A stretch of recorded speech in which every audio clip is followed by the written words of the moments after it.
A Tale of Two Cities, A Story of the French Revolution, by Charles Dickens. Tale of Two Cities. Summary, A Tale of Two Cities, 1859, is one of Dickens' two historical novels, the other being Barnaby Rudge. The two cities in question are Paris and London at the time of the French Revolution. Perhaps unsurprisingly, Dickens seems to disdain the aristocracy. The heroic nobleman, Charles Darnay, renounces his status in opposition to his uncle, the Marquis de Saint-Evremond, and the evils of oppression he represents. Meanwhile, Dr. Manette the physician has become aware of the Marquis's ill practice through a young peasant and his sister who have been hideously treated. After Darnay leaves France, he falls in love with Manette's daughter Lucy, and they are married. The story continues after Darnay's happiness with Lucy as he returns to France during the Terror to save a servant. Darnay is arrested and condemned to death. The final section of the novel is concerned with the question of whether he will survive or be punished for his noble act of rescue, and whether or not the Englishman Carton, who resembles Darnay, will be able to save his life. It is a story of great sacrifices being made for the sake of principle. The novel is notable for its vivid representation of France during this troubled time, and was modelled on Carlyle's The French Revolution. Although contemporary critics saw it as humourless, it has become popular since then due to film and dramatic adaptations. Book the One, Recalled to Life. Chapter 1. The Period. It was the best of times, it was the worst of times, it was the age of wisdom, it was the age of foolishness, it was the epoch of belief, it was the epoch of incredulity, it was the season of light, it was the season of darkness, it was the spring of hope, it was the winter of despair. We had everything before us, we had nothing before us, we were all going direct to heaven. We were all going direct the other way.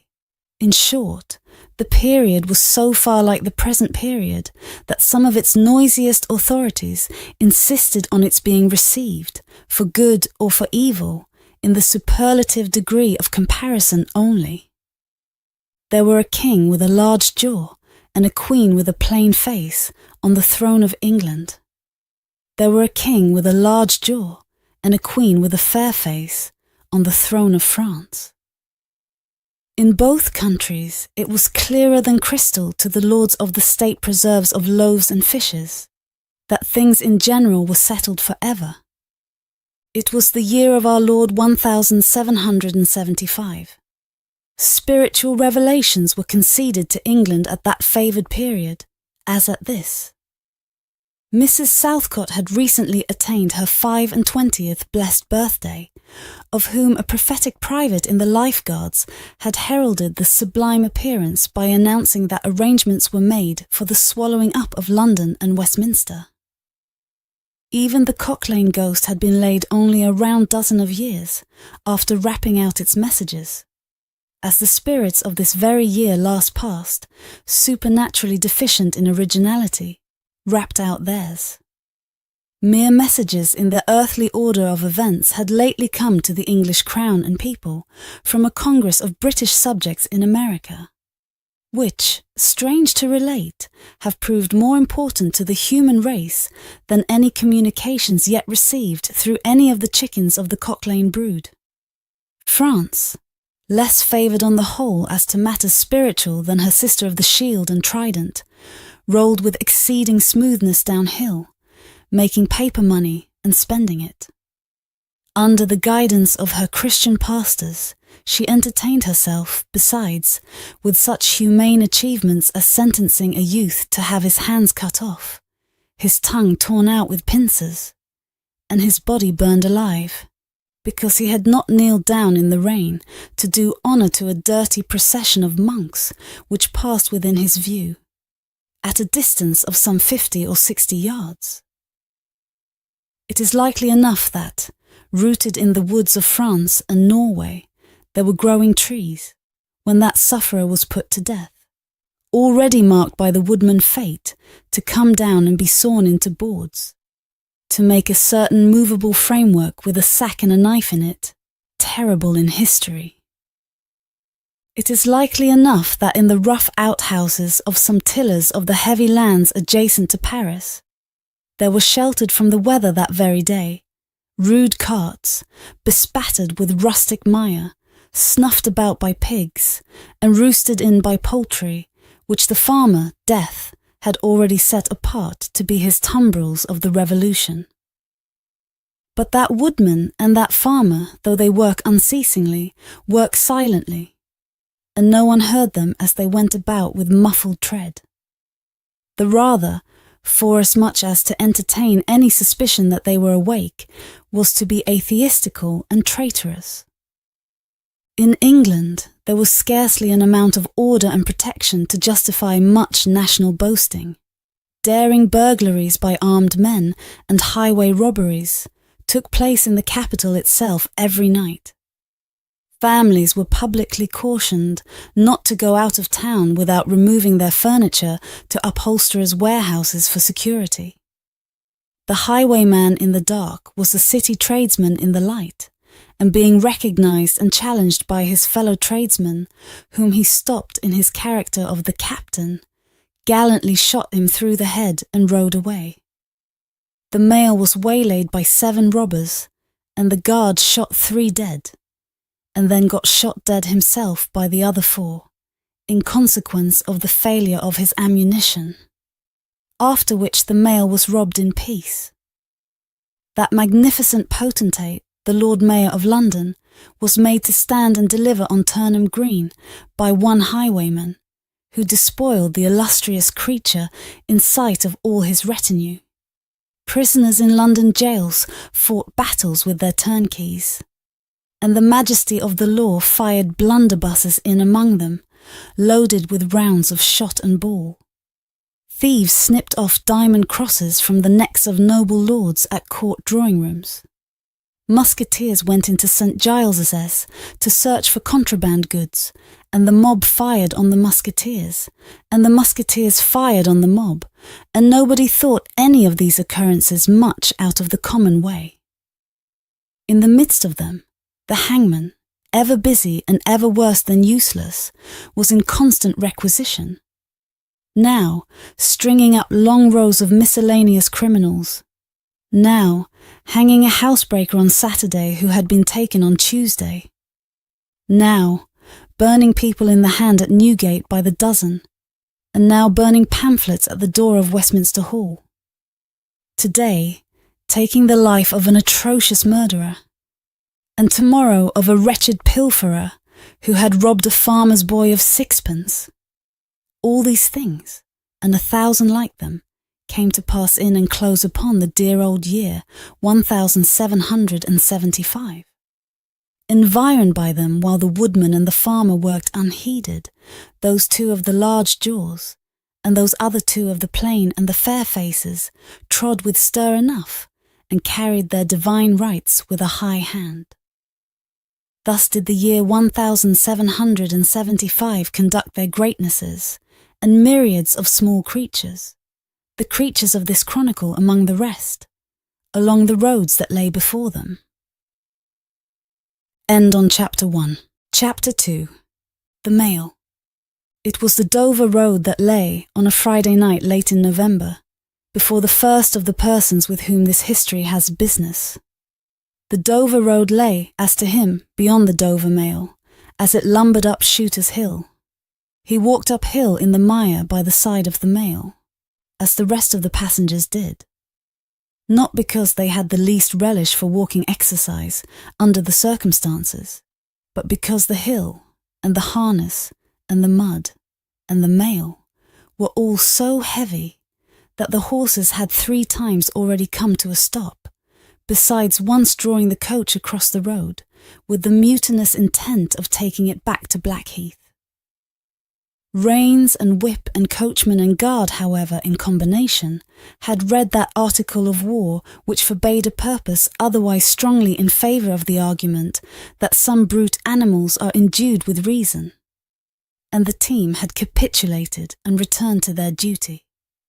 With drooping heads and tremulous tails, they mashed their way through the thick mud, floundering and stumbling between whiles, as if they were falling to pieces at the larger joints. As often as the driver rested them and brought them to a stand, with a wary, "Wo-ho, so-ho then," the near leader violently shook his head and everything upon it, like an unusually emphatic horse, denying that the coach could be got up the hill. Whenever the leader made this rattle, the passenger started, as a nervous passenger might, and was disturbed in mind. There was a steaming mist in all the hollows, and it had roamed in its forlornness up the hill, like an evil spirit, seeking rest and finding none. A clammy and intensely cold mist, it made its slow way through the air in ripples that visibly followed and overspread one another, as the waves of an unwholesome sea might do. It was dense enough to shut out everything from the light of the coach lamps, but these its own workings, and a few yards of road. And the reek of the labouring horses steamed into it, as if they had made it all. 2 other passengers, besides the one, were plodding up the hill by the side of the mail. All 3 were wrapped to the cheekbones and over the ears, and wore jackboots. Not one of the 3 could have said, from anything he saw, what either of the other 2 was like, and each was hidden under almost as many wrappers from the eyes of the mind, as from the eyes of the body of his 2 companions. In those days, travellers were very shy of being confidential on a short notice, for anybody on the road might be a robber or in league with robbers. As to the latter, when every posting-house and alehouse could produce somebody in the captain's pay, ranging from the landlord to the lowest stable nondescript, it was the likeliest thing upon the cards. So the guard of the Dover mail thought to himself, that Friday night in November, 1775, lumbering up Shooter's Hill, as he stood on his own particular perch behind the mail, beating his feet, and keeping an eye and a hand on the arm-chest before him, where a loaded blunderbuss lay at the top of 6 or 8 loaded horse pistols, deposited on a substratum of cutlass. The Dover mail was in its usual genial position that the guard suspected the passengers suspected one another, and the guard, they all suspected everybody else, and the coachman was sure of nothing but the horses. As to which cattle he could, with a clear conscience, have taken his oath on the 2 testaments that they were not fit for the journey. "Wo-ho," said the coachman. "So then, one more pull, and you're at the top, and be damned to you, for I have had trouble enough to get you to it. Joe!" "Hullo," the guard replied. "What o'clock do you make it, Joe?" 10 minutes, good, past 11. "My blood!" ejaculated the vexed coachman. "And not a top of Shooters yet! Tst! Yeah, get on with you!" The emphatic horse, cut short by the whip in a most decided negative, made a decided scramble for it, and the 3 other horses followed suit. Once more, the Dover mail struggled on, with the jackboots of its passengers squashing along by its side. They had stopped when the coach stopped, and they kept close company with it. If any one of the 3 had had the hardihood to propose to another to walk on a little ahead into the mist and darkness, he would have put himself in a fair way of getting shot instantly as a highwayman. The last burst carried the mail to the summit of the hill. The horses stopped to breathe again, and the guard got down to skid the wheel for the descent, and opened the coach door to let the passengers in. "Tst, Joe!" cried the coachman in a warning voice, looking down from his box. "What do you say, Tom?" They both listened. "I say a horse at a canter coming up, Joe." "I say a horse at a gallop, Tom," returned the guard, leaving his hold of the door, and mounting nimbly to his place. Gentlemen, in the King's name, all of you. With this hurried adjuration, he cocked his blunderbuss and stood on the offensive. The passenger booked by this history was on the coach step, getting in. The two other passengers were close behind him and about to follow. He remained on the step, half in the coach and half out of. They remained in the road below him. They all looked from the coachman to the guard, and from the guard to the coachman, and listened. The coachman looked back, and the guard looked back, and even the emphatic leader pricked up his ears and looked back, without contradicting. The stillness consequent on the cessation of the rumbling and labouring of the coach, added to the stillness of the night, made it very quiet indeed. The panting of the horses communicated a tremulous motion to the coach, as if it were in a state of agitation. The hearts of the passengers beat loud enough perhaps to be heard. But at any rate, the quiet pause was audibly expressive of people out of breath, and holding the breath, and having the pulses quickened by expectation. The sound of a horse at a gallop came fast and furiously up the hill. "So-ho!" the guard sang out as loud as he could roar. "You there! Stand! I shall fire!" The pace was suddenly checked, and with much splashing and floundering, a man's voice called from the mist. "Is that the Dover mail?" "Never you mind what it is!" the guard retorted. "What are you?" "Is that the Dover mail?" "Why do you want to know?" "I want a passenger, if it is." "What passenger?" "Mr. Jarvis Lorry." Our booked passenger showed in a moment that it was his name. The guard, the coachman, and the two other passengers eyed him distrustfully. "Keep where you are," the guard called to the voice in the mist, "because if I should make a mistake, it could never be set right in your lifetime. Gentlemen of the name of Lorry, answer straight." "What is the matter?" asked the passenger then with mildly quavering speech. "Who wants me? Is it Jerry?" "I don't like Jerry's voice, if it is Jerry," growled the guard to himself. "He's hoarser than suits me, is Jerry." "Yes, Mr. Lorry." "What is the matter?" "A dispatch sent after you from over yonder, Tea and Company." "I know this messenger, guard," said Mr. Lorry, getting down into the road, assisted from behind more swiftly than politely by the other two passengers, who immediately scrambled into the coach, shut the door, and pulled up the window. "He may come close. There's nothing wrong."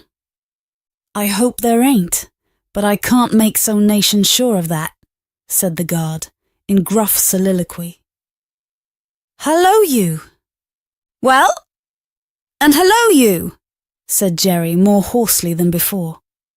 "Come on at a foot pace! Do you mind me? And if you've got holsters to that saddle of yourn, don't let me see your hand go nigh 'em.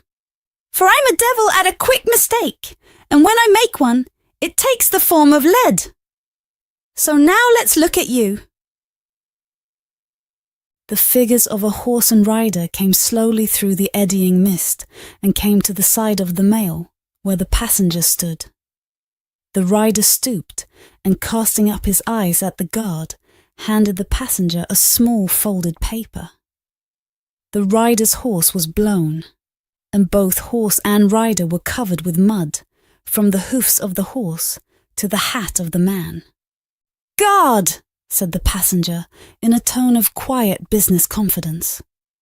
The watchful guard, with his right hand at the stock of his raised blunderbuss, his left at the barrel, and his eye on the horseman, answered curtly, "Sir, there is nothing to apprehend. I belong to Tellson's bank. You must know Tellson's bank in London. I am going to Paris on business. A crown to drink. I may read this." "If so be as you're quick, sir." He opened it in the light of the coach lamp on that side and read, first to himself and then aloud. Wait at Dover for Mamselle. It's not long, you see, God. Jerry say that my answer was, recalled to life. Jerry started in his saddle. That's a blazing strange answer too, said he, at his hoarsest. Take that message back, and they will know that I received this as well as if I wrote. Make the best of your way. Good night. With those words, the passenger opened the coach door and got in. Not at all assisted by his fellow passengers, who had expeditiously secreted their watches and purses in their boots, and were now making a general pretence of being asleep, with no more definite purpose than to escape the hazard of originating any other kind of action. The coach lumbered on again, with heavier wreaths of mist closing round it as it began the descent. The guard soon replaced his blunderbuss in his arm-chest, and having looked to the rest of its contents, and having looked to the supplementary pistols that he wore in his belt, looked to a smaller chest beneath his seat, in which there were a few smith's tools, a couple of torches, and a tinder-box. For he was furnished with that completeness that if the coach lamps had been blown and stormed out, which did occasionally happen, he had only to shut himself up inside, keep the flint and steel sparks well off the straw, and get a light with tolerable safety and ease, if he were lucky, in 5 minutes. Tom! Softly over the coach roof. Hello, Joe? Did you hear the message? I did, Joe. What did you make of it, Tom? Nothing at all, Joe. That's a coincidence too, the guard mused, for I made the same of it myself.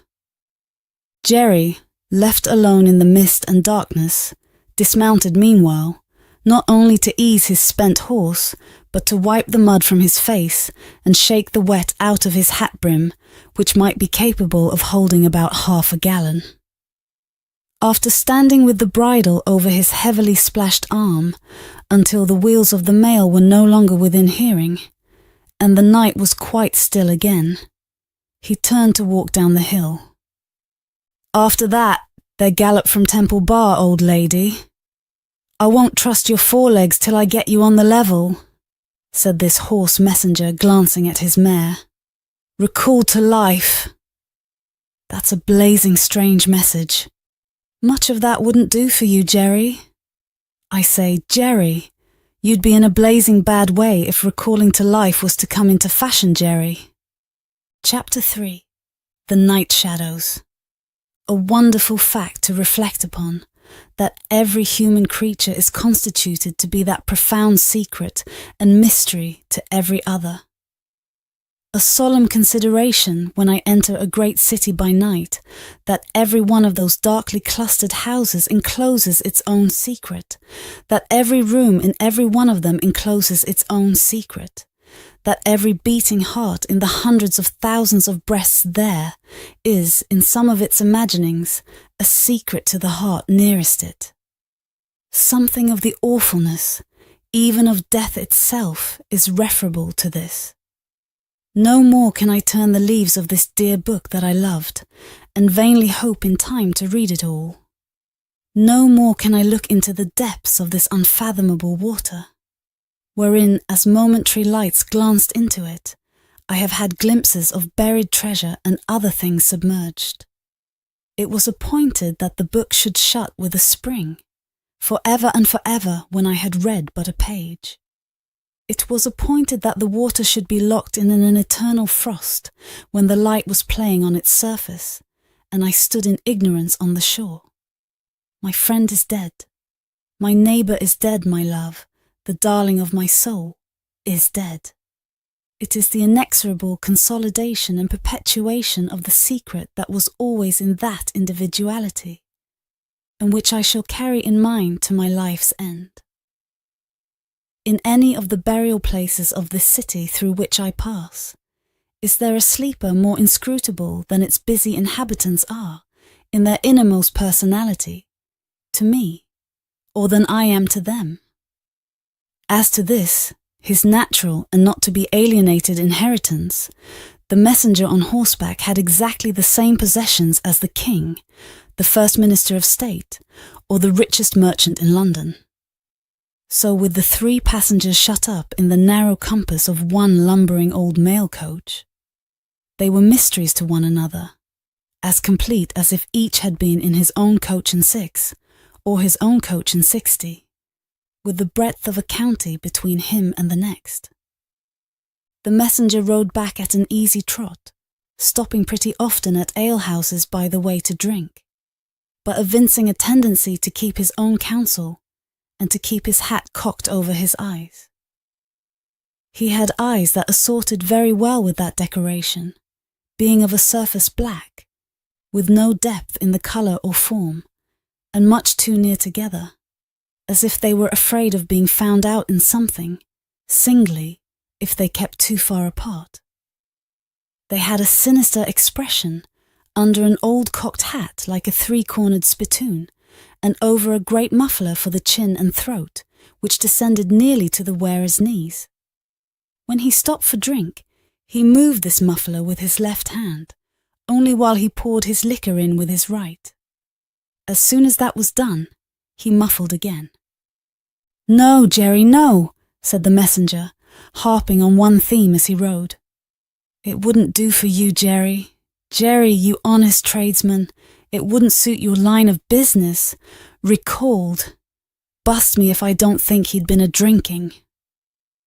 His message perplexed his mind to that degree that he was fain, several times, to take off his hat to scratch his head. Except on the crown, which was raggedly bald, he had stiff black hair standing jaggedly all over it, and growing downhill almost to his broad blunt nose. It was so like Smith's work, so much more like the top of a strongly spiked wall than a head of hair, that the best of players at leapfrog might have declined him as the most dangerous man in the world to go over. While he trotted back with the message he was to deliver to the night watchman in his box at the door of Tellson's bank by Temple Bar, who was to deliver it to greater authorities within, the shadows of the night took such shapes to him as arose out of the message, and took such shapes to the mare as arose out of her private topics of uneasiness. They seemed to be numerous, for she shied at every shadow on the road. What time the mail coach lumbered, jolted, rattled, and bumped upon its tedious way, with its 3 fellow inscrutables inside, to whom likewise the shadows of the night revealed themselves, in the forms their dozing eyes and wandering thoughts suggested. Tellson's bank had a run upon it in the mail. As the bank passenger, with an arm drawn through the leathern strap, which did what lay in it to keep him from pounding against the next passenger and driving him into his corner whenever the coach got a special jolt, nodded in his place with half-shut eyes, the little coach windows and the coach lamp dimly gleaming through them, and the bulky bundle of opposite passenger became the bank, and did a great stroke of business. The rattle of the harness was the chink of money, and more drafts were honoured in 5 minutes than even Tellson's, with all its foreign and home connection, ever paid in thrice the time. Then the strong rooms underground, at Tellson's, with such of their valuable stores and secrets as were known to the passenger, and it was not a little that he knew about them, opened before him, and he went in among them with the great keys and the feebly burning candle, and found them safe and strong and sound, and still, just as he had last seen them. But though the bank was almost always with him, and though the coach, in a confused way, like the presence of pain under an opiate, was always with him, there was another current of impression that never ceased to run, all through the night. He was on his way to dig someone out of a grave.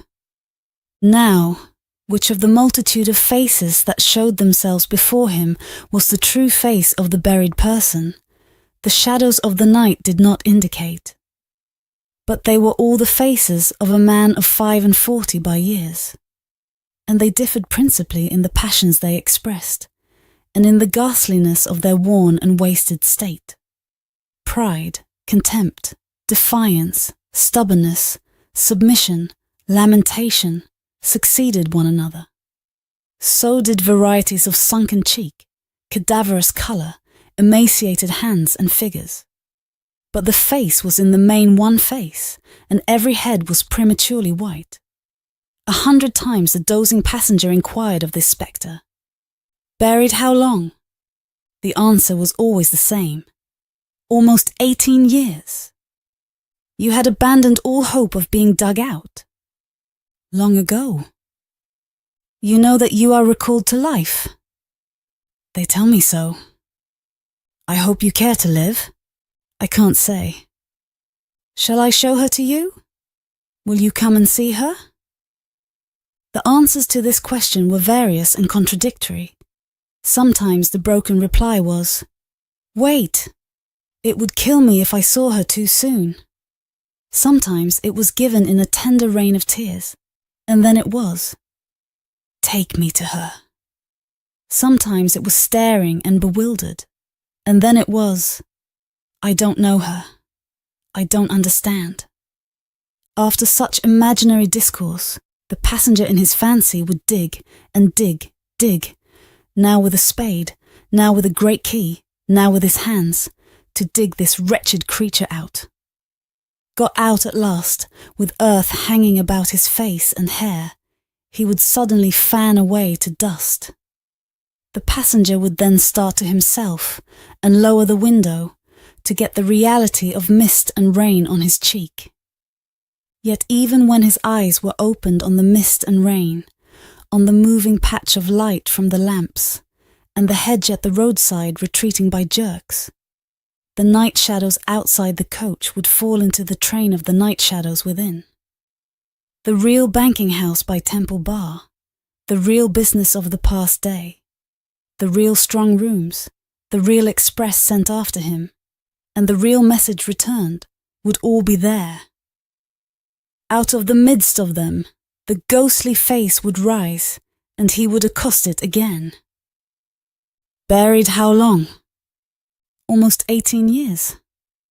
"I hope you care to live?" "I can't say." Dig, dig, dig, until an impatient movement from one of the two passengers would admonish him to pull up the window, draw his arm securely through the leathern strap, and speculate upon the two slumbering forms until his mind lost its hold of them, and they again slid away into the bank and the grave. "Buried how long?" "Almost 18 years." "You had abandoned all hope of being dug out?" "Long ago." The words were still in his hearing as just spoken, distinctly in his hearing as ever spoken words had been in his life, when the weary passenger started to the consciousness of daylight and found that the shadows of the night were gone. He lowered the window and looked out at the rising sun. There was a ridge of ploughed land, with a plough upon it where it had been left last night when the horses were unyoked. Beyond, a quiet coppice wood, in which many leaves of burning red and golden yellow still remained upon the trees. Though the earth was cold and wet, the sky was clear, and the sun rose bright, placid, and beautiful. 18 years, said the passenger, looking at the sun. Gracious Creator of day, to be buried alive for 18 years. Chapter 4. The Preparation. When the mail got successfully to Dover, in the course of the forenoon, the head drawer at the Royal George Hotel opened the coach door as his custom was. He did it with some flourish of ceremony, for a mail journey from London in winter was an achievement to congratulate an adventurous traveller upon. By that time, there was only one adventurous traveller left be congratulated, for the two others had been set down at their respective roadside destinations. The mildewy inside of the coach, with its damp and dirty straw, its disagreeable smell, and its obscurity, was rather like a larger dog kennel. Mr. Lorry, the passenger, shaking himself out of it in chains of straw, a tangle of shaggy wrapper, flapping hat and muddy legs, was rather like a larger sort of dog. "There will be a packet to Calais tomorrow, Draw?" "Yes, sir, if the weather holds and the wind sets tolerable fair. The tide will serve pretty nicely at about 2 in the afternoon, sir. Bed, sir?" "I shall not go to bed till night, but I want a bedroom and a barber." "And then breakfast, sir?" "Yes, sir. That way, sir, if you please. Show Concord. Gentleman's valise and hot water to Concord. Pull off gentleman's boots in Concord. You will find a fine sea-coal fire, sir. Fetch barber to Concord. Stir about there now for Concord." The Concord bedchamber being always assigned to a passenger by the mail, and passengers by the mail being always heavily wrapped up from head to foot, the room had the odd interest for the establishment of the Royal George that although but one kind of man was seen to go into it, all kinds and varieties of men came out of it. Consequently, another drawer and 2 porters and several maids and the landlady were all loitering by accident at various points of the road between the Concord and the coffee room, when a gentleman of 60, formally dressed in a brown suit of clothes, pretty well worn, but very well kept, with large square cuffs and large flaps to the pockets, passed along on his way to his breakfast. The coffee room had no other occupant that forenoon than the gentleman in brown.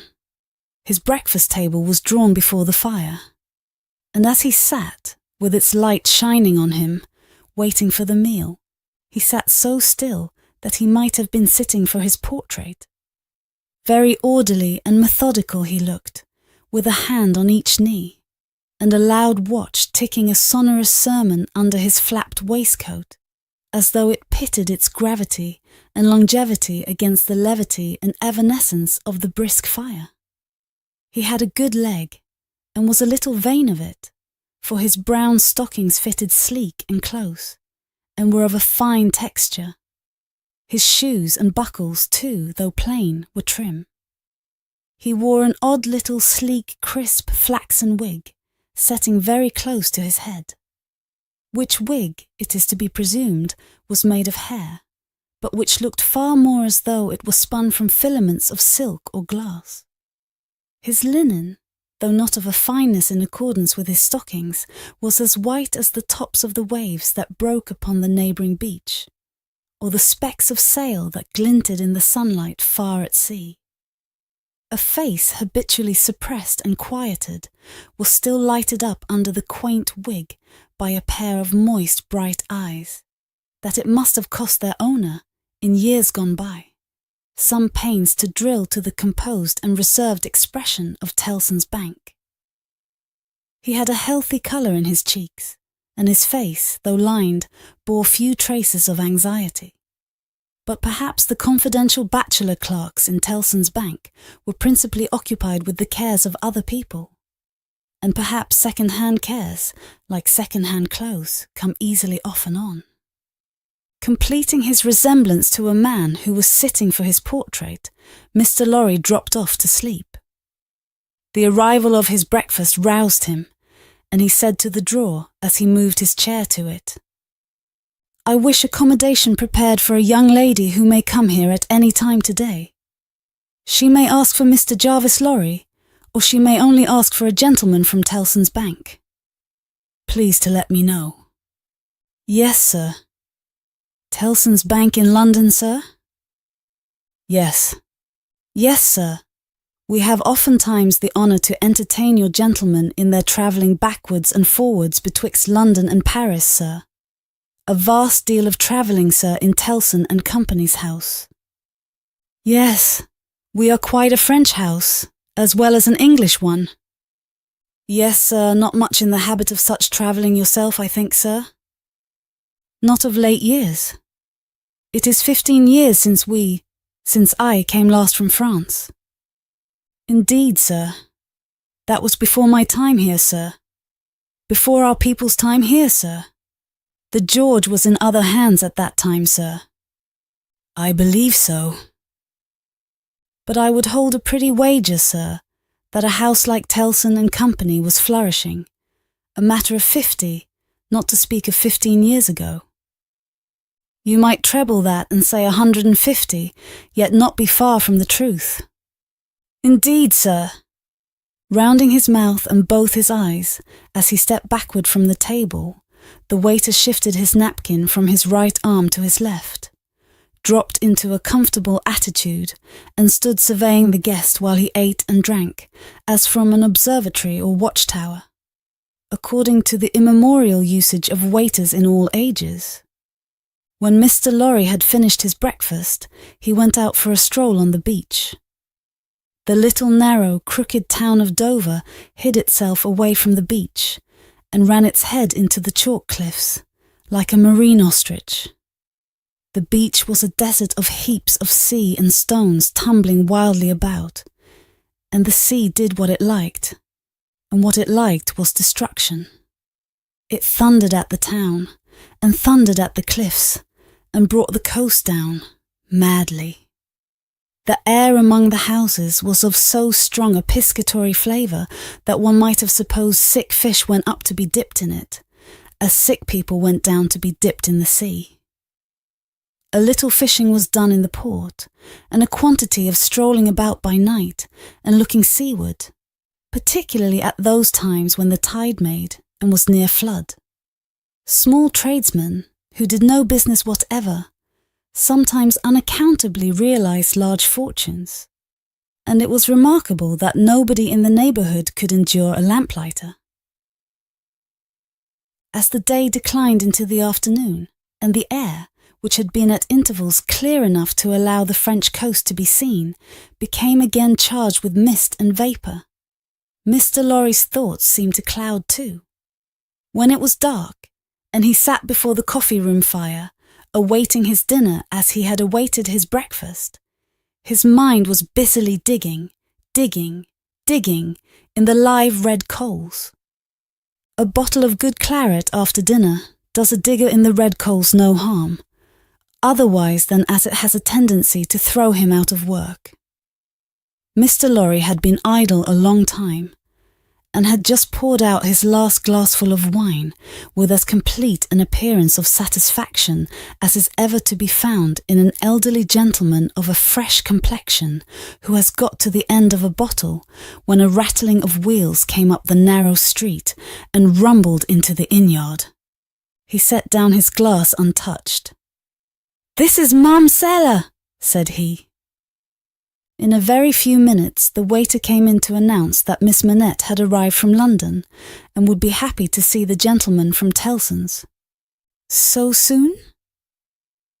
Miss Manette had taken some refreshment on the road, and required none then, and was extremely anxious to see the gentleman from Tellson's immediately, if it suited his pleasure and convenience. The gentleman from Tellson's had nothing left for it but to empty his glass with an air of stolid desperation, settle his odd little flaxen wig at the ears, and follow the waiter to Miss Manette's apartment.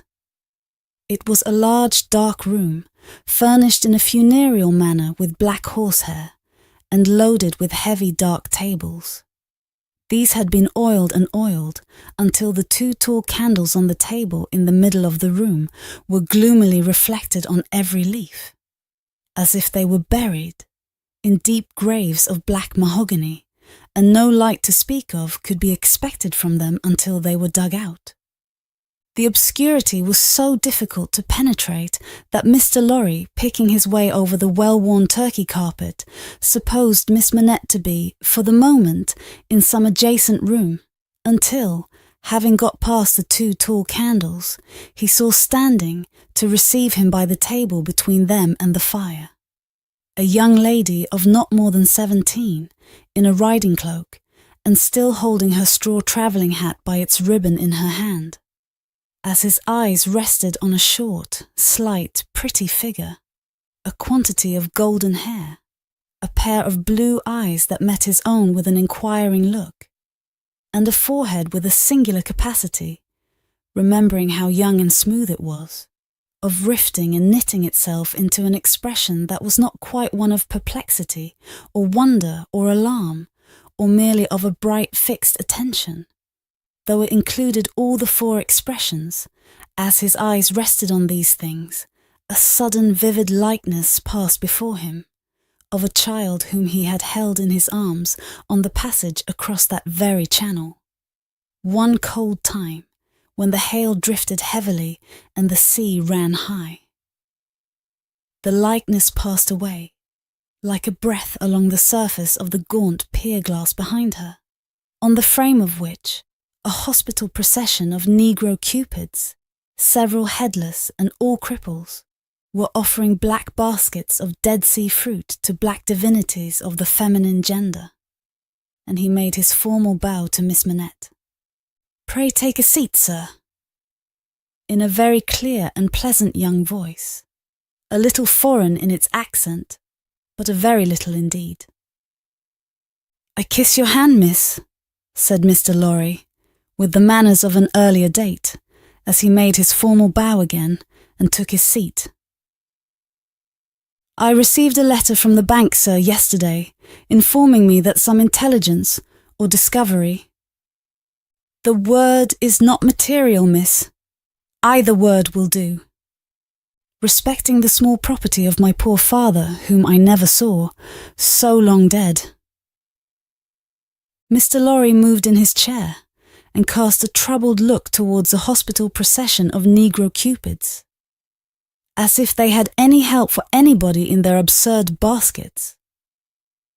"Rendered it necessary that I should go to Paris, there to communicate with a gentleman of the bank, so good as to be dispatched to Paris for the purpose." "Myself." "As I was prepared to hear, sir." She curtsied to him.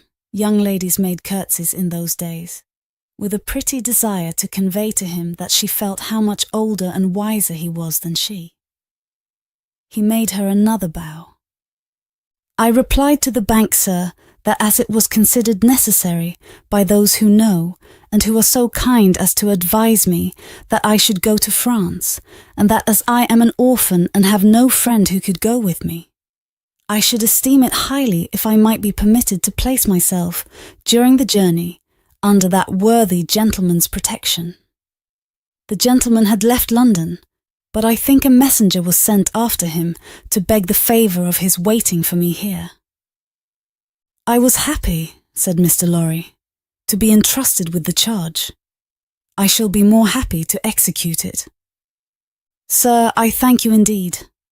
I thank you very gratefully. It was told me by the bank that the gentleman would explain to me the details of the business, and that I must prepare myself to find them of a surprising nature. I have done my best to prepare myself, and I naturally have a strong and eager interest to know what they are." "Naturally," said Mr. Lorry. "Yes, After a pause he added, again settling the crisp flaxen wig at the ears, "It is very difficult to begin." He did not begin, but in his indecision met her glance. The young forehead lifted itself into that singular expression, but it was pretty and characteristic, besides being singular, and she raised her hand, as if with an involuntary action she caught at, or stayed some passing shadow. "Are you quite a stranger to me, sir?" "Am I not?" Mr. Lorry opened his hands and extended them outwards with an argumentative smile. Between the eyebrows and just over the little feminine nose, the line of which was as delicate and fine as it was possible to be, the expression deepened itself as she took her seat thoughtfully in the chair by which she had hitherto remained standing. He watched her as she mused, and the moment she raised her eyes again, went on. "In your adopted country, I presume, I cannot do better than address you as a young English lady, Miss Manette." "If you please, sir." "Miss Manette, I am a man of business. I have a business charge to acquit myself of. In your reception of it, don't heed me any more than if I was a speaking machine. Truly, I am not much else." I will, with your leave, relate to you, miss, the story of one of our customers." "Story!" He seemed wilfully to mistake the word she had repeated, when he added in a hurry, "Yes, customers. In the banking business we usually call our connection our customers. He was a French gentleman, a scientific gentleman, a man of great acquirements, a doctor." "Not of Beauvais?" "Why, yes, of Beauvais. Like Monsieur Manette, your father, the gentleman, was of Beauvais. Like Monsieur Manette, your father, the gentleman, was of repute in Paris. I had the honour of knowing him there. Our relations were business relations, but confidential. I was at that time in our French house and had been, 20 years. At that time, I may ask, at what time, sir?" "I speak, miss, of 20 years ago. He married an English lady, and I was one of the trustees. His affairs, like the affairs of many other French gentlemen and French families, were entirely in Tellson's hands. In a similar way I am, or I have been, trustee of one kind or other for scores of our customers. These are mere business relations, miss. There is no friendship in them, no particular interest, nothing like sentiment. I have passed from one to another in the course of my business life, just as I pass from one of our customers to another in the course of my business day. In short, I have no feelings. I am a mere machine. To go on. But this is my father's story, sir, and I begin to think." The curiously roughened forehead was very intent upon him. "That when I was left an orphan through my mother's surviving my father only 2 years, it was you who brought me to England. I am almost sure it was you." Mr. Lorry took the hesitating little hand that confidingly advanced to take his, and he put it with some ceremony to his lips. He then conducted the young lady straightway to her chair again, and holding the chair back with his left hand, and using his right by turns to rub his chin, pull his wig at the ears, or point what he said, stood looking down into her face while she sat looking up into his. "Miss Manette, it was I.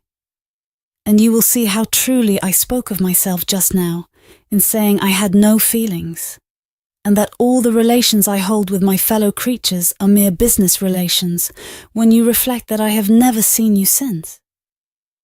No. You have been the ward of Tellson's house since, and I've been busy with the other business of Tellson's house since. Feelings. I have no time for them, no chance of them.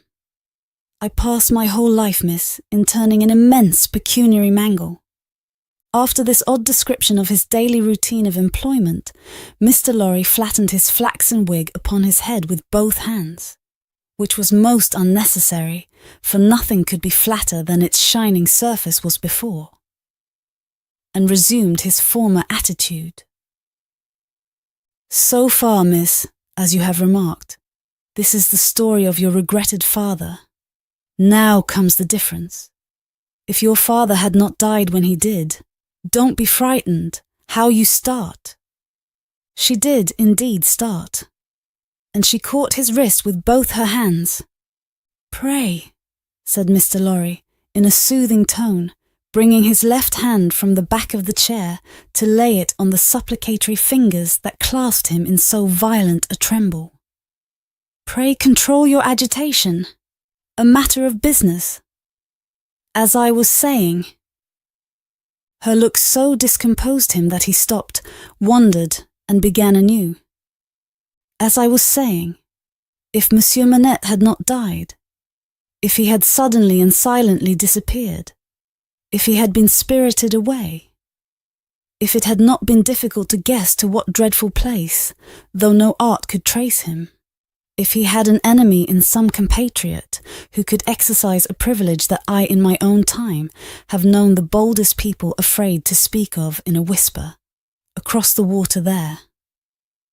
For instance, the privilege of filling up blank forms for the consignment of anyone to the oblivion of a prison for any length of time. If his wife had implored the king, the queen, the court, the clergy, for any tidings of him, and all quite in vain, then the history of your father would have been the history of this unfortunate gentleman, the doctor of Beauvais.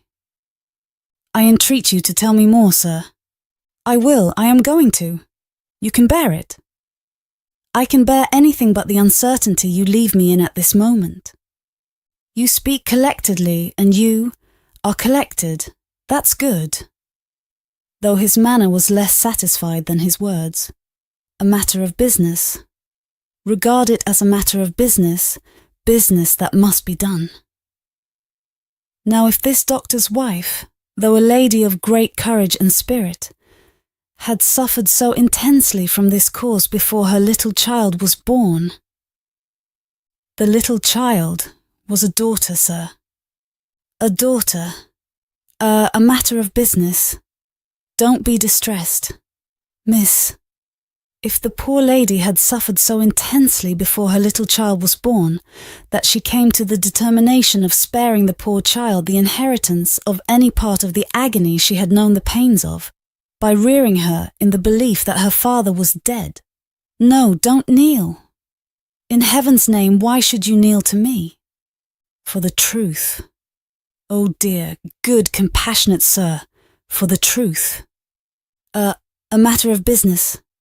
You confuse me, and how can I transact business if I am confused? Let us be clear-headed. If you could kindly mention now, for instance, what 9 times 9 are, or how many shillings in 20 guineas, it would be so encouraging. I should be so much more at my ease about your state of mind.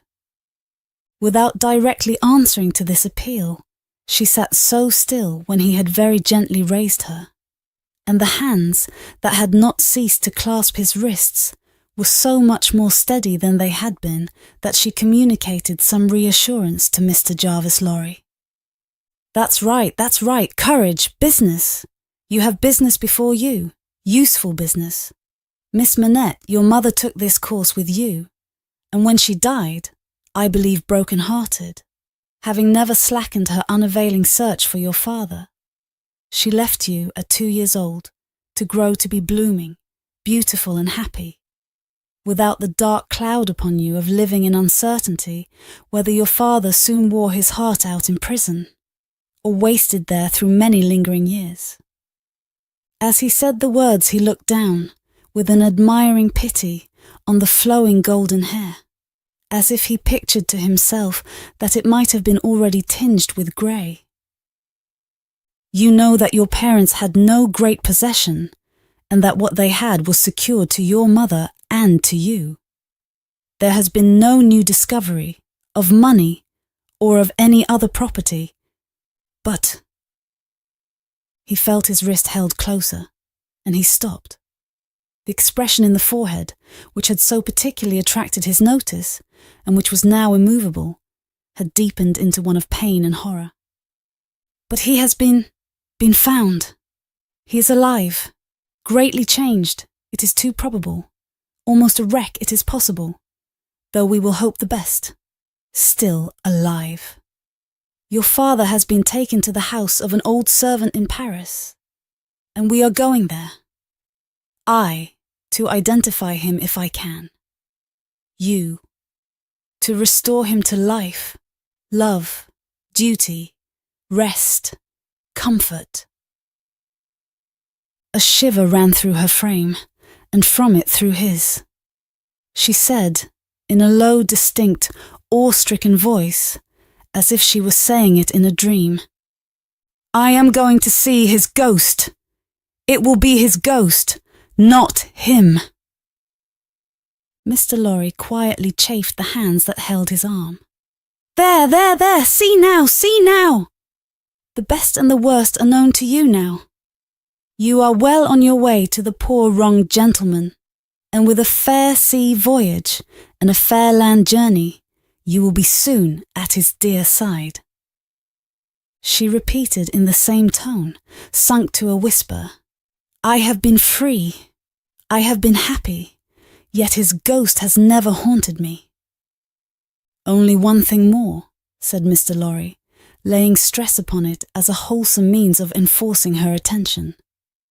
He has been found under another name, his own, long forgotten or long concealed. It would be worse than useless now to inquire which. Worse than useless to seek to know whether he has been for years overlooked or always designedly held prisoner. It would be worse than useless now to make any inquiries, because it would be dangerous. Better not to mention the subject, anywhere or in any way, and to remove him for a while at all events, out of France. Even I, safe as an Englishman, and even Tellson's, important as they are to French credit, avoid all naming of the matter. I carry about me not a scrap of writing openly referring to it. This is a secret service altogether. My credentials, entries and memoranda are all comprehended in the one line, recalled to life, which may mean anything. But what is the matter? She doesn't notice a word. Miss Manette. Perfectly still and silent, and not even fallen back in her chair, she sat under his hand, utterly insensible, with her eyes open and fixed upon him, and with that last expression looking as if it were carved or branded into her forehead. So close was her hold upon his arm that he feared to detach himself lest he should hurt her. Therefore he called out loudly for assistance without moving. A wild-looking woman, whom even in his agitation Mr. Lorry observed to be all of a red colour and to have red hair, and to be dressed in some extraordinary tight-fitting fashion, and to have on her head a most wonderful bonnet like a grenadier wooden measure, and good measure too, or a great Stilton cheese, came running into the room in advance of the inn servants, and soon settled the question of his detachment from the poor young lady, by laying a brawny hand upon his chest and sending him flying back against the nearest wall. I really think this must be a man, was Mr. Lorry's breathless reflection, simultaneously with his coming against the wall. Why, look at you all, bawled this figure, addressing the inn servants. Why don't you go and fetch things, instead of standing there staring at me? I am not so much to look at, am I? Why don't you go and fetch things? I'll let you know if you don't bring smelling salts, cold water and vinegar. Quick, I will. There was an immediate dispersal for these restoratives, and she softly laid the patient on a sofa and tended her with great skill and gentleness, calling her my precious and my bird, and spreading her golden hair aside over her shoulders with great pride and care. And you in brown, she said, indignantly turning to Mr. Lorry. Couldn't you tell her what you had to tell her without frightening her to death? Look at her, with her pretty pale face and her cold hands.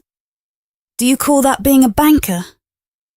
Mr. Lorry was so exceedingly disconcerted by a question so hard to answer that he could only look on at a distance with much feebler sympathy and humility, while the strong woman, having banished the inn servants under the mysterious penalty of letting them know something not mentioned if they stayed there, staring, recovered her charge by a regular series of gradations, and coaxed her to lay her drooping head upon her shoulder. I hope she will do well now, said Mr. Lorry. No thanks to you in brown if she does, my darling pretty. I hope, said Mr. Lorry, after another pause of feeble sympathy and humility, that you accompany Miss Manette to France. A likely thing too, replied the strong woman.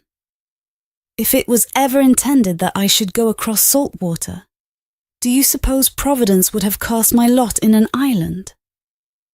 This being another question hard to answer, Mr. Jarvis Lorry withdrew to consider it.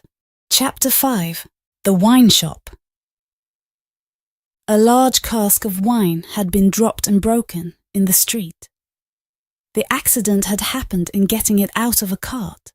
The cask had tumbled out with a run, the hoops had burst, and it lay on the stones just outside the door of the wine shop, shattered like a walnut shell. all the people within reach had suspended their business, or their idleness, to run to the spot and drink the wine. The rough, irregular stones of the street, pointing every way, and designed, one might have thought, expressly to lame all living creatures that approached them, had dammed it into little pools. These were surrounded, each by its own jostling group or crowd according to its size. Some men kneeled down, made scoops of their 2 hands joined and sipped, or tried to help women, who bent over their shoulders to sip before the wine had all run out between their fingers. Others, men and women, dipped in the puddles with little mugs of mutilated earthenware, or even with handkerchiefs from women's heads which were squeezed dry into infants' mouths. Others made small mud embankments to stem the wine as it ran. Others, directed by lookers on up at high windows, darted here and there to cut off little streams of wine that started away in new directions. Others devoted themselves to the sodden and lee-dyed pieces of the cask, licking and even champing the moister wine-rotted fragments with eager relish. There was no drainage to carry off the wine, and not only did it all get taken up, but so much mud got taken up along with it, that there might have been a scavenger in the street. If anybody acquainted with it could have believed in such a miraculous presence. A shrill sound of laughter and of amused voices, voices of men, women and children, resounded in the street while this wine game lasted. There was little roughness in the sport, and much playfulness. There was a special companionship in it, an observable inclination on the part of everyone to join some other one, which led, especially among the luckier or lighter-hearted, to frolicsome embraces, drinking of healths, shaking of hands, and even joining of hands and dancing a dozen together. When the wine was gone, and the places where it had been most abundant were raked into a gridiron pattern by fingers, these demonstrations ceased, as suddenly as they had broken out. The man who had left his saw sticking in the firewood he was cutting set it in motion again. The woman who had left on a doorstep the little pot of hot ashes, at which she had been trying to soften the pain in her own starved fingers and toes, or in those of her child, returned to it. Men with bare arms, matted locks, and cadaverous faces, who had emerged into the winter light from cellars, moved away to descend again. And a gloom gathered on the scene that appeared more natural to it than sunshine. The wine was red wine, and had stained the ground of the narrow street in the suburb of Saint-Antoine, in Paris, where it was spilled. It had stained many hands too, and many faces, and many naked feet, and many wooden shoes. The hands of the man who sawed the wood left red marks on the billets, and the forehead of the woman who nursed her baby was stained with the stain of the old rag she wound about her head again. Those who had been greedy with the staves of the cask had acquired a tigerish smear about the mouth, and one tall joker so besmirched, his head more out of a long squalid bag of a nightcap than in it, scrawled upon a wall with his finger dipped in muddy wine-lees, blood. The time was to come, when that wine too would be spilled on the street stones, and when the stain of it would be read upon many there. And now that the cloud settled on Saint-Antoine, which a momentary gleam had driven from his sacred countenance, the darkness of it was heavy. Cold, dirt, sickness, ignorance, and want were the lords in waiting on the saintly presence, nobles of great power all of them, but most especially the last. Samples of a people that had undergone a terrible grinding and regrinding in the mill, and certainly not in the fabulous mill which ground old people young, shivered at every corner, passed in and out at every doorway, looked from every window, fluttered in every vestige of a garment that the wind shook. The mill which had worked them down, was the mill that grinds young people old. The children had ancient faces and grave voices, and upon them, and upon the grown faces, and ploughed into every furrow of age and coming up afresh, was the sigh, hunger. It was prevalent everywhere. Hunger was pushed out of the tall houses, in the wretched clothing that hung upon poles and lines. Hunger was patched into them with straw and rag and wood and paper. Hunger was repeated in every fragment of the small modicum of firewood that the man sawed off. Hunger stared down from the smokeless chimneys, and started up from the filthy street that had no offal, among its refuse, of anything to eat. Hunger was the inscription on the baker's shelves, written in every small loaf of his scanty stock of bad bread. At the sausage shop, in every dead dog preparation that was offered for sale. Hunger rattled its dry bones among the roasting chestnuts in the turned cylinder. Hunger was shred into atomics in every farthing porringer of husky chips of potato, fried with some reluctant drops of oil. Its abiding place was in all things fitted to it, a narrow winding street, full of offence and stench, with other narrow winding streets diverging, all peopled by rags and nightcaps, and all smelling of rags and nightcaps, and all visible things, with a brooding look upon them that looked ill. In the hunted air of the people, there was yet some wild beast thought of the possibility of turning at bay. Depressed and slinking though they were, eyes of fire were not wanting among them, nor compressed lips, white with what they suppressed, nor foreheads knitted into the likeness of the gallows rope they mused about enduring or inflicting. The trade signs, and they were almost as many as the shops, were all grim illustrations of want. The butcher and the porkman painted up, only the leanest scrags of meat, the baker, the coarsest of meagre loaves. The people rudely pictured as drinking in the wine shops, croaked over their scanty measures of thin wine and beer, and were gloweringly confidential together. Nothing was represented in a flourishing condition, save tools and weapons. But the cutler's knives and axes were sharp and bright, the smith's hammers were heavy, and the gunmaker's stock was murderous. The crippling stones of the pavement, with their many little reservoirs of mud and water, had no footways, but broke off abruptly at the doors. The kennel, to make amends, ran down the middle of the street, when it ran at all, which was only after heavy rains, and then it ran by many eccentric fits into the houses. Across the streets, at wide intervals, one clumsy lamp was slung by a rope and pulley. At night, when the lamplighter had let these down, and lighted and hoisted them again, a feeble grove of dim wicks swung in a sickly manner overhead, as if they were at sea. Indeed they were at sea, and the ship and crew were in peril of tempest. For the time was to come, when the gaunt scarecrows of that region should have watched the lamplighter, in their idleness and hunger, so long as to conceive the idea of improving on his method, and hauling up men by those ropes and pulleys, to flare upon the darkness of their condition. But the time was not come yet, and every wind that blew over France shook the rags of the scarecrows in vain. For the birds, fine of song and feather, took no warning. The wine shop was a corner shop, better than most others in its appearance and degree, and the master of the wine shop had stood outside it, in a yellow waistcoat and green breeches, looking on at the struggle for the lost wine. "It's not my affair," said he, with a final shrug of the shoulders. "The people from the market did it. Let them bring another."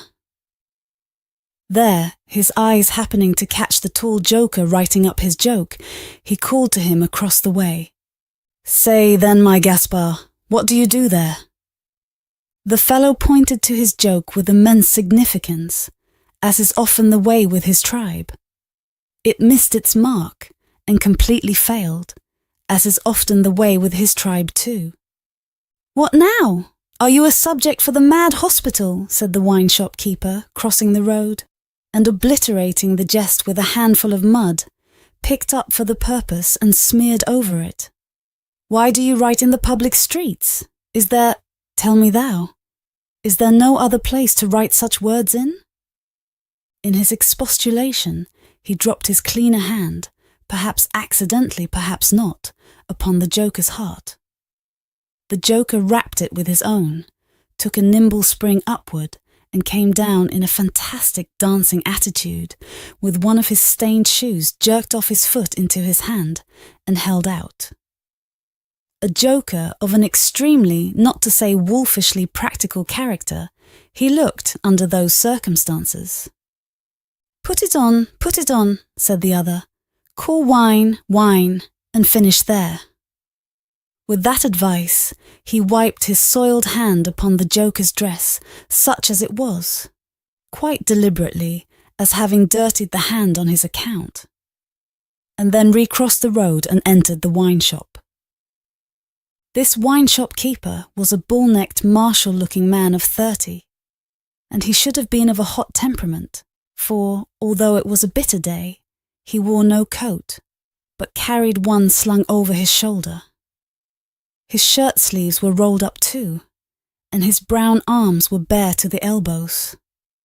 Neither did he wear anything more on his head than his own crisply curling short dark hair. He was a dark man altogether, with good eyes and a good bold breadth between them. Good-humoured looking on the whole, but implacable looking too.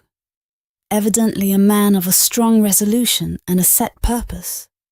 A man not desirable to be met, rushing down a narrow pass with a gulf on either side, for nothing would turn the man. Madame Defarge, his wife, sat in the shop behind the counter as he came in.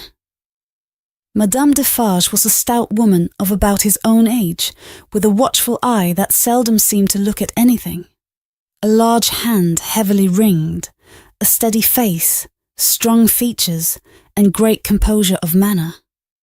There was a character about Madame Defarge from which one might have predicated that she did not often make mistakes against herself in any of the reckonings over which she presided. Madame Defarge, being sensitive to cold, was wrapped in fur, and had a quantity of bright shawl twined about her head, though not to the concealment of her large earrings.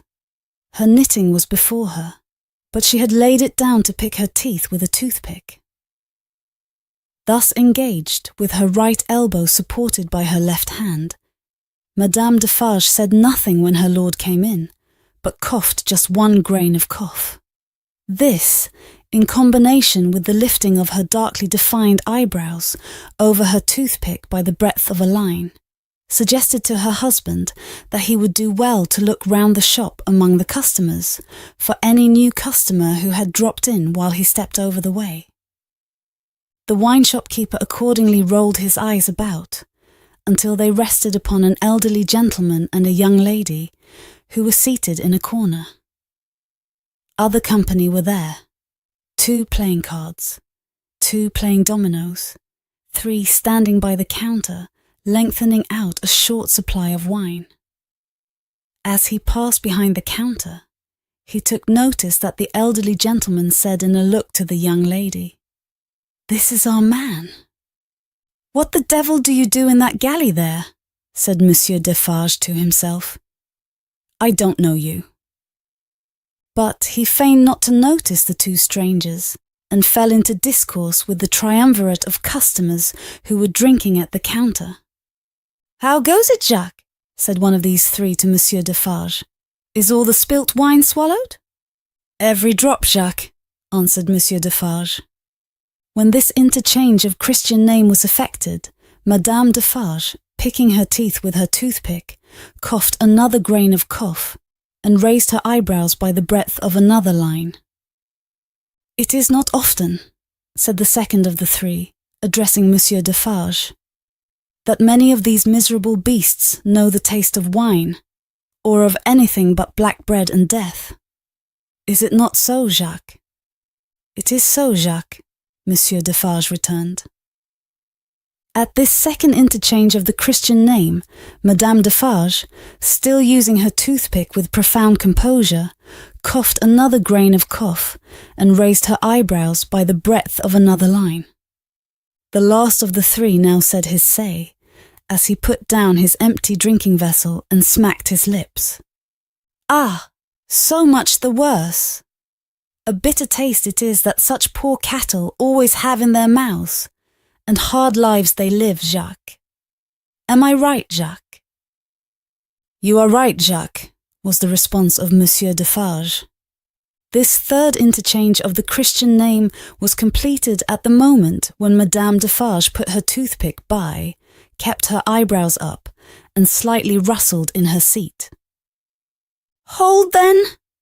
True, muttered her husband. Gentlemen, my wife! The three customers pulled off their hats to Madame Defarge with three flourishes. She acknowledged their homage by bending her head and giving them a quick look. Then she glanced in a casual manner round the wine shop, took up her knitting with great apparent calmness and repose of spirit, and became absorbed in it. Gentlemen, said her husband, who had kept his bright eye observantly upon her. Good day. The chamber, furnished bachelor fashion, that you wished to see and were inquiring for when I stepped out, is on the 5th floor. The doorway of the staircase gives on the little courtyard close to the left here, pointing with his hand, near to the window of my establishment. But now that I remember, one of you has already been there and can show the way. Gentlemen, adieu. They paid for their wine and left the place. The eyes of Monsieur Defarge were studying his wife at her knitting when the elderly gentleman advanced from his corner and begged the favour of a word. Willingly, sir, said Monsieur Defarge, and quietly stepped with him to the door. Their conference was very short, but very decided. Almost at the first word, Monsieur Defarge started and became deeply attentive. It had not lasted a minute when he nodded and went out. The gentleman then beckoned to the young lady, and they too went out. Madame Defarge knitted with nimble fingers and steady eyebrows and saw nothing. Mr. Jarvis Lorry and Miss Manette, emerging from the wine shop thus, joined Monsieur Defarge in the doorway to which he had directed his own company just before. It opened from a stinking little black courtyard, and was the general public entrance to a great pile of houses, inhabited by a great number of people. In the gloomy tile-paved entry to the gloomy tile-paved staircase, Monsieur Defarge bent down on one knee to the child of his old master, and put her hand to his lips. It was a gentle action, but not at all gently done. A very remarkable transformation had come over him in a few seconds. He had no good humour in his face, nor any openness of aspect left, but had become a secret, angry, dangerous man. It is very high, it is a little difficult, better to begin slowly. Thus Monsieur Defarge, in a stern voice to Mr. Lorry, as they began ascending the stairs. "Is he alone?" the latter whispered. "Alone! God help him who should be with him," said the other, in the same low voice. "Is he always alone, then?" "Yes." "Of his own desire?" "Of his own necessity. As he was, when I first saw him after they found me and demanded to know if I would take him, and at my peril be discreet. As he was then, so he is now." "He is greatly changed?" "Changed!" The keeper of the wine shop stopped to strike the wall with his hand and mutter a tremendous curse. No direct answer could have been half so forcible. Mr. Lorry's spirits grew heavier and heavier as he and his two companions ascended higher and higher. Such a staircase, with its accessories in the older and more crowded parts of Paris, would be bad enough now. But at that time, It was vile indeed to unaccustomed and unhardened senses. Every little habitation within the great foul nest of one high building, that is to say, the room or rooms within every door that opened on the general staircase, left its own heap of refuse on its own landing, besides flinging other refuse from its own windows. The uncontrollable and hopeless mass of decomposition so engendered would have polluted the air, even if poverty and deprivation had not loaded it with their intangible impurities. The two bad sources combined made it almost insupportable. Through such an atmosphere, by a steep dark shaft of dirt and poison, the way lay. Yielding to his own disturbance of mind and to his young companion's agitation, which became greater every instant, Mr. Jarvis Lorry twice stopped to rest. Each of these stoppages was made at a doleful grating, by which any languishing good airs that were left uncorrupted seemed to escape, and all spoilt and sickly vapours seemed to crawl in. Through the rusted bars, tastes rather than glimpses were caught of the jumbled neighbourhood, and nothing within range, nearer or lower than the summits of the two great towers of Notre Dame, had any promise on it of healthy life or wholesome aspirations. At last, the top of the staircase was gained, and they stopped for the third time. There was yet an upper staircase, of a steeper inclination and of contracted dimensions, to be ascended before the garret story was reached.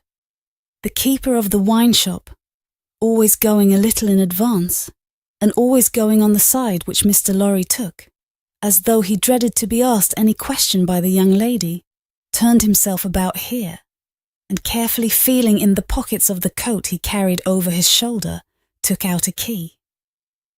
"The door is locked then, my friend?" said Mr. Lorry, surprised. "Aye, yes," was the grim reply of Monsieur Defarge. "You think it necessary to keep the unfortunate gentleman so retired?" "I think it necessary to turn the key." Monsieur Defarge whispered it closer in his ear, and frowned heavily. "Why?" "Why? Because he has lived so long, locked up, that he would be frightened, rave, tear himself to pieces, die, come to I know not what harm, if his door was left open." "Is it possible?" exclaimed Mr. Lorry. "Is it possible?" repeated Defarge bitterly. "Yes, and a beautiful world we live in when it is possible, and when many other such things are possible, and not only possible, but done, see you. Under that sky there, every day. Long live the devil. Let us go on." This dialogue had been held in so very low a whisper that not a word of it had reached the young lady's ears. But by this time she trembled under such strong emotion, and her face expressed such deep anxiety and, above all, such dread and terror, that Mr. Lorry felt it incumbent on him to speak a word or two of reassurance. "Courage, dear miss, courage, business. The worst will be over in a moment. It is but passing the room door, and the worst is over. Then all the good you bring to him, all the relief, all the happiness you bring to him, begin. Let our good friend here assist you on that side. That's well, friend Defarge. Come now. Business, business." They went up slowly and softly. The staircase was short, and they were soon at the top. There, as it had an abrupt turn in it, they came all at once in sight of three men, whose heads were bent down close together at the side of a door, and who were intently looking into the room to which the door belonged, through some chinks or holes in the wall. On hearing footsteps close at hand, these three turned, and rose, and showed themselves to be the three of one name who had been drinking in the wine shop. "I forgot them in the surprise of your visit," explained Monsieur Defarge. "Leave us, good boys, we have business here." The three glided by and went silently down. There appearing to be no other door on that floor, and the keeper of the wine shop going straight to this one when they were left alone. Mr. Lorry asked him in a whisper, with a little anger, "Do you make a show of Monsieur Manette?" "I show him, in the way you have seen, to a chosen few." "Is that well?" "I think it is well." "Who are the few? How do you choose them?" "I choose them as real men of my name. Jacques is my name, to whom the sight is likely to do good. Enough. You are English. That is another thing. Stay there, if you please, a little moment." With an admonitory gesture to keep them back, he stooped and looked in through the crevice in the wall. Soon raising his head again, he struck twice or thrice upon the door, evidently with no other object than to make a noise there. With the same intention, he drew the key across it 3 or 4 times before he put it clumsily into the lock and turned it as heavily as he could. The door slowly opened inward under his hand, and he looked into the room and said something. A faint voice answered something. Little more than a single syllable could have been spoken on either side. He looked back over his shoulder and beckoned them to enter. Mr. Lorry got his arm securely round the daughter's waist and held her, for he felt that she was sinking. "Ah, business, business," he urged, with a moisture that was not of business shining on his cheek. Come in, come in." "I am afraid of it," she answered, shuddering. "Of it? What?" "I mean of him, of my father." Rendered in a manner desperate by her state and by the beckoning of their conductor, he drew over his neck the arm that shook upon his shoulder, lifted her a little, and hurried her into the room. He sat her down just within the door, and held her clinging to him. Defarge drew out the key, closed the door, locked it on the inside, took out the key again, and held it in his hand. All this he did methodically, and with as loud and harsh an accompaniment of noise as he could make. Finally, he walked across the room with a measured tread to where the window was. He stopped there, and faced round. The garret, built to be a depository for firewood and the like, was dim and dark, for the window of dormer shape was in truth a door in the roof, with a little crane over it for the hoisting up of stores from the street, unglazed, and closing up the middle in 2 pieces, like any other door of French construction. To exclude the cold, 1/2 of this door was fast closed, and the other was opened but a very little way. Such a scanty portion of light was admitted through these means, that it was difficult, on first coming in, to see anything, and long habit alone could have slowly formed in anyone the ability to do any work requiring nicety in such obscurity. Yet work of that kind was being done in the garret, for, with his back towards the door, and his face towards the window where the keeper of the wine shop stood looking at him, a white-haired man sat on a low bench, stooping forward and very busy making shoes.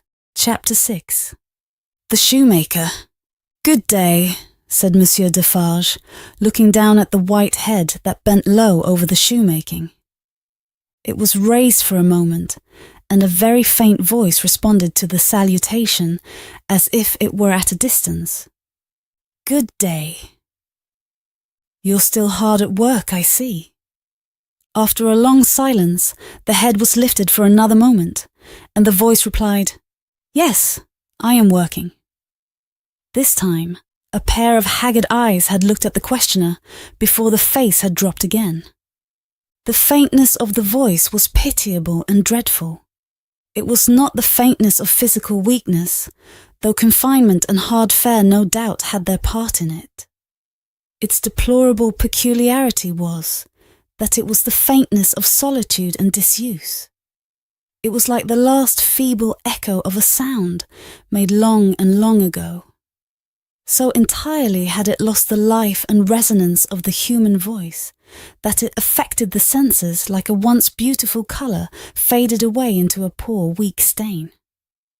So sunken and suppressed it was, that it was like a voice underground. So expressive it was of a hopeless and lost creature that a famished traveller, wearied out by lonely wandering in a wilderness, would have remembered home and friends in such a tone before lying down to die. Some minutes of silent work had passed, and the haggard eyes had looked up again, not with any interest or curiosity, but with a dull mechanical perception beforehand that the spot where the only visitor they were aware of had stood was not yet empty. "I want," said Defarge, who had not removed his gaze from the shoemaker, "to let in a little more light here. You can bear a little more?" The shoemaker stopped his work, looked with a vacant air of listening at the floor on one side of him, then similarly at the floor on the other side of him, then upward at the speaker. "What did you say?" "You can bear a little more light." "I must bear it if you let it in," laying the palest shadow of a stress upon the second word.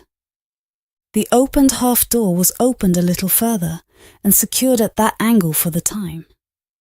A broad ray of light fell into the garret and showed the workman with an unfinished shoe upon his lap, pausing in his labour. His few common tools and various scraps of leather were at his feet and on his bench. He had a white beard, raggedly cut but not very long, a hollow face, and exceedingly bright eyes. The hollowness and thinness of his face would have caused them to look large, under his yet dark eyebrows and his confused white hair, though they had been really otherwise. But they were naturally large, and looked unnaturally so. His yellow rags of shirt lay open at the throat, and showed his body to be withered and worn. He and his old canvas frock, and his loose stockings, and all his poor tatters of clothes, had, in a long seclusion from direct light and air, faded down to such a dull uniformity of parchment yellow, that it would have been hard to say which was which. He had put up a hand between his eyes and the light, and the very bones of it seemed transparent. So he sat with a steadfastly vacant gaze, pausing in his work. He never looked at the figure before him, without first looking down on this side of himself, then on that, as if he had lost the habit of associating place with sound. He never spoke, without first wandering in this manner and forgetting to speak. "Are you going to finish that pair of shoes today?" asked Defarge, motioning to Mr. Lorry to come forward. "What did you say? Do you mean to finish that pair of shoes today?" "I can't say that I mean to. I suppose so. I don't know." But the question reminded him of his work, and he bent over it again. Mr. Lorry came silently forward, leaving the daughter by the door. When he had stood for a minute or two by the side of Defarge, the shoemaker looked up. He showed no surprise at seeing another figure, but the unsteady fingers of one of his hands strayed to his lips as he looked at it. His lips and his nails were of the same pale lead colour. And then the hand dropped to his work, and he once more bent over the shoe. The look and the action had occupied but an instant. "You have a visitor, you see," said Monsieur Defarge. "What did you say?" "Here is a visitor." The shoemaker looked up as before, but without removing a hand from his work. "Come," said Defarge.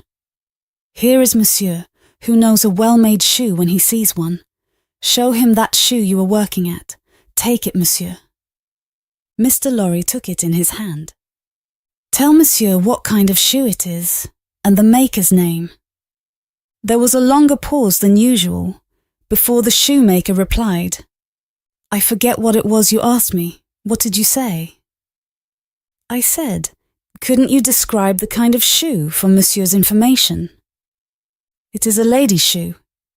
It is a young lady's walking shoe. It is in the present mode. I never saw the mode. I have had a pattern in my hand." He glanced at the shoe with some little passing touch of pride.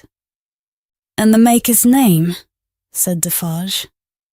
Now that he had no work to hold, he laid the knuckles of the right hand in the hollow of the left, and then the knuckles of the left hand in the hollow of the right, and then passed a hand across his bearded chin, and so on in regular changes, without a moment's intermission. The task of recalling him from the vagrancy into which he always sank when he had spoken was like recalling some very weak person from a swoon, or endeavouring, in the hope of some disclosure, to stay the spirit of a fast-dying man. "Did you ask me for my name?" "Assuredly I did." 105 North Tower. "Is that all?" 105 North Tower. With a weary sound that was not a sigh, nor a groan, he bent to work again, until the silence was again broken. "You are not a shoemaker by trade?" said Mr. Lorry, looking steadfastly at him. His haggard eyes turned to Defarge, as if he would have transferred the question to him. But as no help came from that quarter, they turned back on the questioner when they had sought the ground. "I am not a shoemaker by trade." "No, I was not a shoemaker by trade. I learnt it here. I taught myself.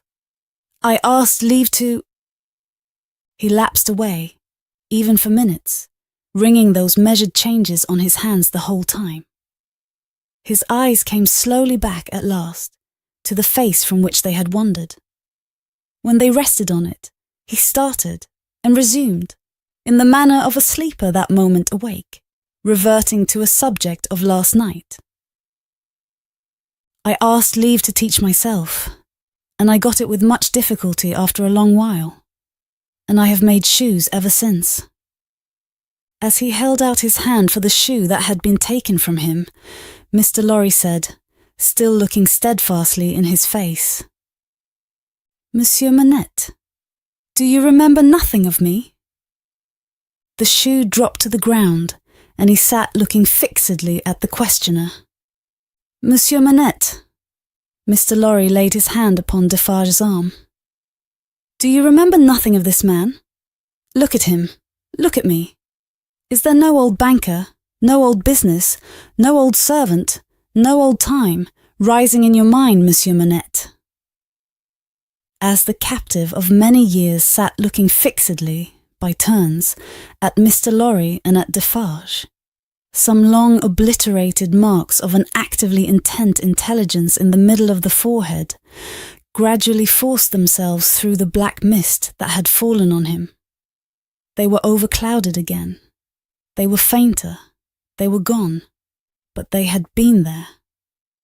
And so exactly was the expression repeated on the fair young face of her who had crept along the wall to a point where she could see him, and where she now stood looking at him, with hands which at first had been only raised in frightened compassion, if not even to keep him off and shut out the sight of him, but which were now extending towards him, trembling with eagerness to lay the spectral face upon her warm young breast, and love it back to life and hope.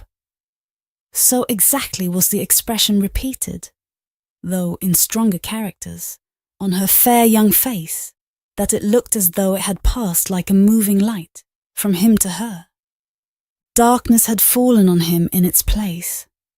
He looked at the two, less and less attentively, and his eyes in gloomy abstraction sought the ground and looked about him in the old way. Finally, with a deep, long sigh, he took the shoe up and resumed his work. "Have you recognized him, monsieur?" asked Defarge in a whisper. "Yes, for a moment. At first I thought it quite hopeless, but I have unquestionably seen, for a single moment, the face that I once knew so well. Hush, let us draw further back. Hush!"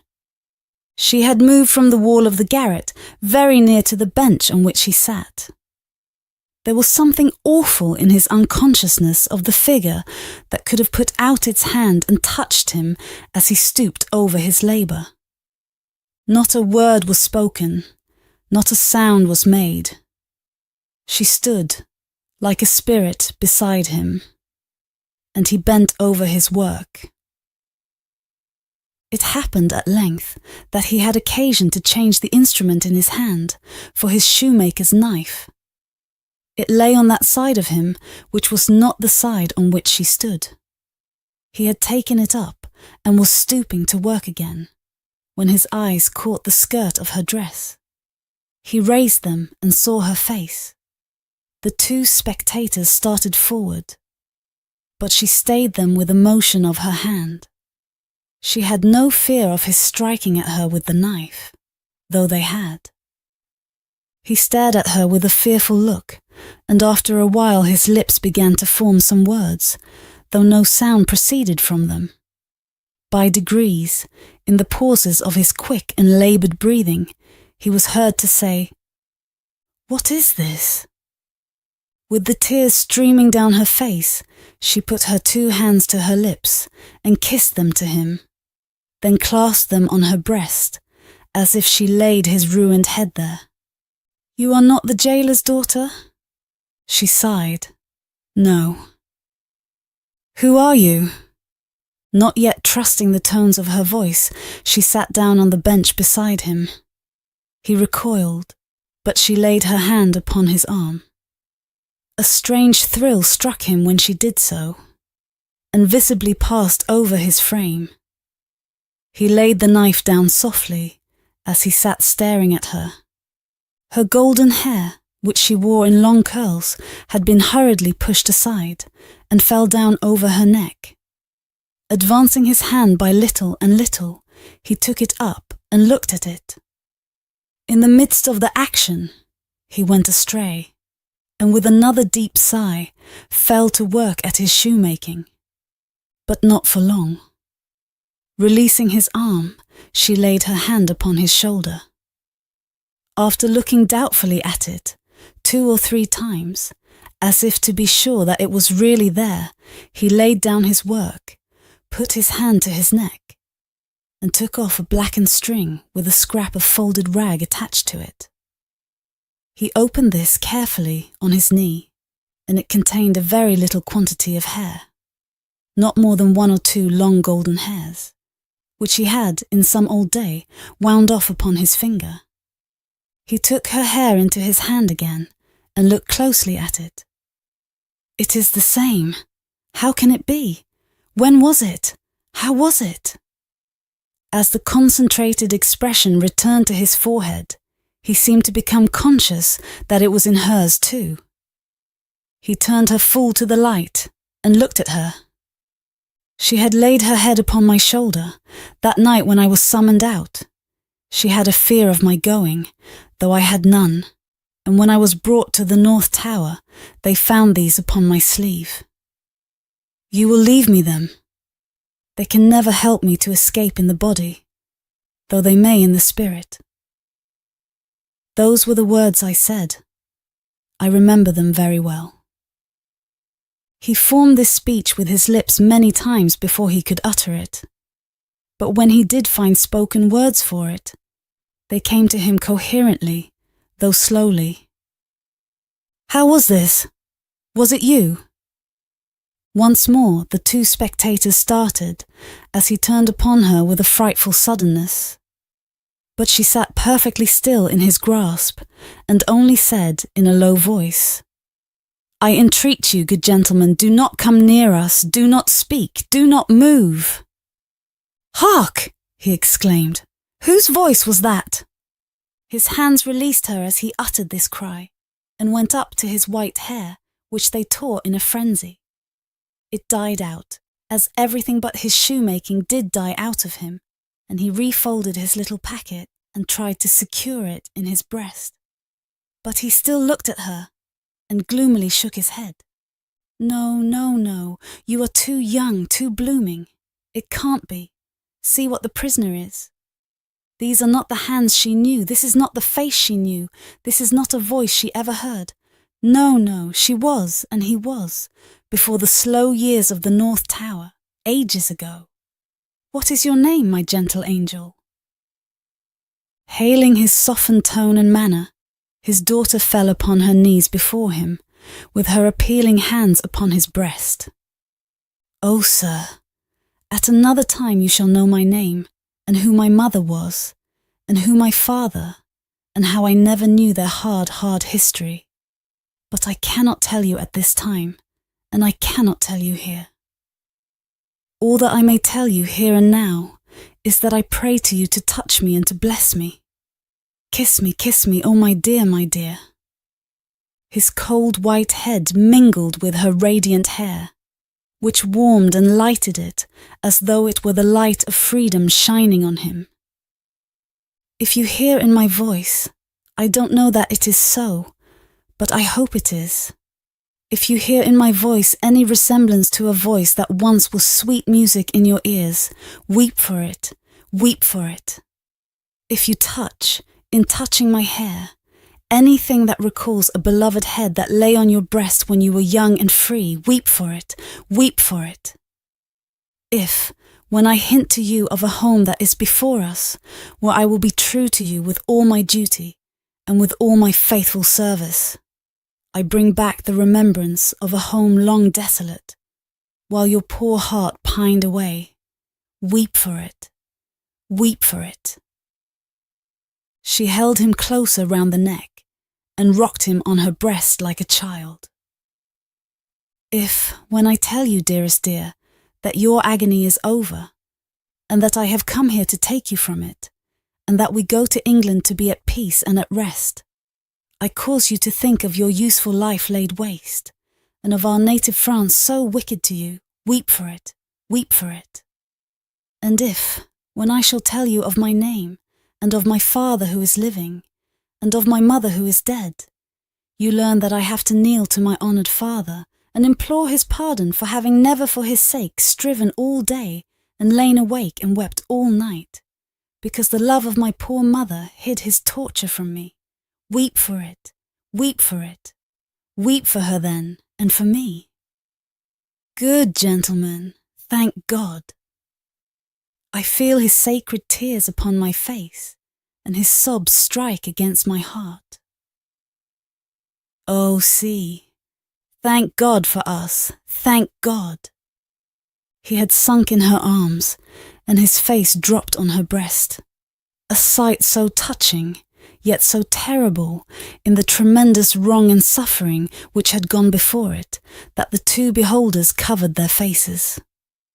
When the quiet of the garret had been long undisturbed, and his heaving breast and shaken form had long yielded to the calm that must follow all storms, emblem to humanity of the rest, and silence into which the storm called life must hush at last, they came forward to raise the father and daughter from the ground. He had gradually dropped to the floor, and lay there in a lethargy worn out. She had nestled down with him, that his head might lie upon her arm, and her hair drooping over him curtained him from the light. "If, without disturbing him," she said, raising her hand to Mr. Lorry as he stooped over them, after repeated blowings of his nose, "all could be arranged for our leaving Paris at once, so that from the very door he could be taken away." "But consider, is he fit for the journey?" asked Mr. Lorry. "More fit for that, I think, than to remain in this city, so dreadful to him." "It is true," said Defarge, who was kneeling to look on and hear. "More than that, Monsieur Manette is, for all reasons, best out of France. Say, shall I hire a carriage and post horses?" "That's business," said Mr. Lorry, resuming on the shortest notice his methodical manners. "And if business is to be done, I had better do it." "Then be so kind," urged Miss Manette, "as to leave us here. You see how composed he has become, and you cannot be afraid to leave him with me now. Why should you be? If you will lock the door to secure us from interruption." I do not doubt that you will find him, when you come back, as quiet as you leave him. In any case, I will take care of him until you return, and then we will remove him straight." Both Mr. Lorry and Defarge were rather disinclined to this course, and in favour of one of them remaining. But, as there were not only carriage and horses to be seen to, but travelling papers, and as time pressed, for the day was drawing to an end, it came at last to their hastily dividing the business that was necessary to be done, and hurrying away to do it. Then, as the darkness closed in, the daughter laid her head down on the hard ground close at the father's side, and watched him. The darkness deepened and deepened, and they both lay quiet, until a light gleamed through the chinks in the wall. Mr. Lorry and Monsieur Defarge had made all ready for the journey, and had brought with them, besides travelling cloaks and wrappers, bread and meat, wine, and hot coffee. Monsieur Defarge put this provender, and the lamp he carried, on the shoemaker's bench. There was nothing else in the garret but a pallet bed, and he and Mr. Lorry roused the captive and assisted him to his feet. No human intelligence could have read the mysteries of his mind in the scared blank wonder of his face. Whether he knew what had happened, whether he recollected what they had said to him, whether he knew that he was free, were questions which no sagacity could have solved. They tried speaking to him, but he was so confused and so very slow to answer that they took fright at his bewilderment and agreed for the time to tamper with him no more. He had a wild, lost manner of occasionally clasping his head in his hands that had not been seen in him before. Yet he had some pleasure in the mere sound of his daughter's voice, and invariably turned to it when she spoke. In the submissive way of one long accustomed to obey under coercion, he ate and drank what they gave him to eat and drink, and put on the cloak and other wrappings that they gave him to wear. He readily responded to his daughter's drawing her arm through his, and took, and kept, her hand in both his own. They began to descend, Monsieur Defarge going first with the lamp, Mr. Lorry closing the little procession. They had not traversed many steps of the long main staircase when he stopped, and stared at the roof and round at the walls. "You remember the place, my father? You remember coming up here? What did you say?" But before she could repeat the question, he murmured an answer as if she had repeated it. "Remember? No, I don't remember. It was so very long ago." That he had no recollection whatever of his having been brought from his prison to that house was apparent to them. They heard him mutter, 105, North Tower. And when he looked about him, it evidently was for the strong fortress walls which had long encompassed him.